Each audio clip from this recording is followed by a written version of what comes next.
हाय दोस्तों, मैं तुम्हें एक आज आलसी राजा की कहानी बताने जा रही हूँ, जिसको सुन के आप इग्नोर मत करना।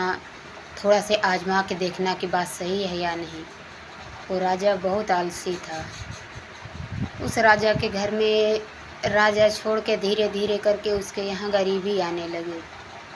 गरीबी में राजा बिल्कुल व्याकुल हो गया, उससे बेबर्दाश्त गरीबी हो गई। तो गरीबी की वजह से राजा एक साधु के पास गया और बोला, महाराज मेरे घर की गरीबी का उदाहरण बताइए। मेरे घर में बहुत गरीबी है, मेरे ही नौकर मुझी पर रौब दिखा रहे हैं।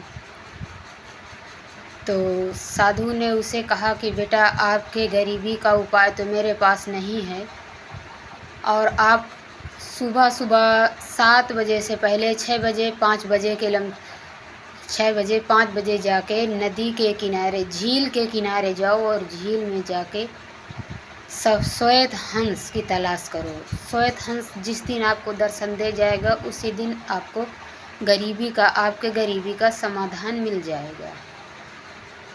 तो राजा अपने घर आ गए और अपने घर आगे फिर धीरे धीरे शाम हो गई। शाम के बाद में जब सुबह हुआ तो राजा उठकर झील की ओर चल दिए। जब झील की ओर चल दिए तो राजा देख रहे थे कि एक लोग दूध दूह रहे थे। राजा का नौकर दूध दूहकर अपने घर की ओर दूध ले जा रहा था।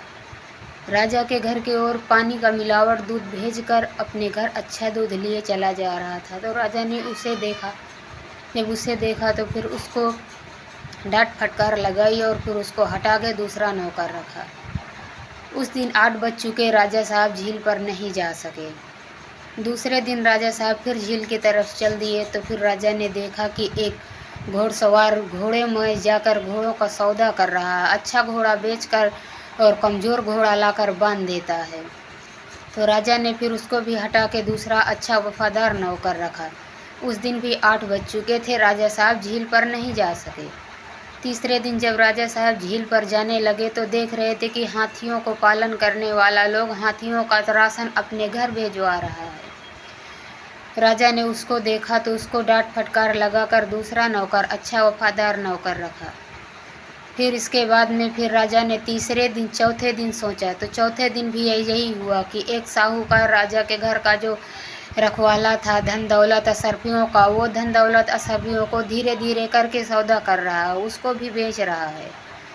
इस तरह राजा साहब रोज़ देखते रह गए और झील तक न जा सके। और झील तक पहुंचने से पहले ही राजा के घर में गरीबी छोड़कर अमीरी आने लगी।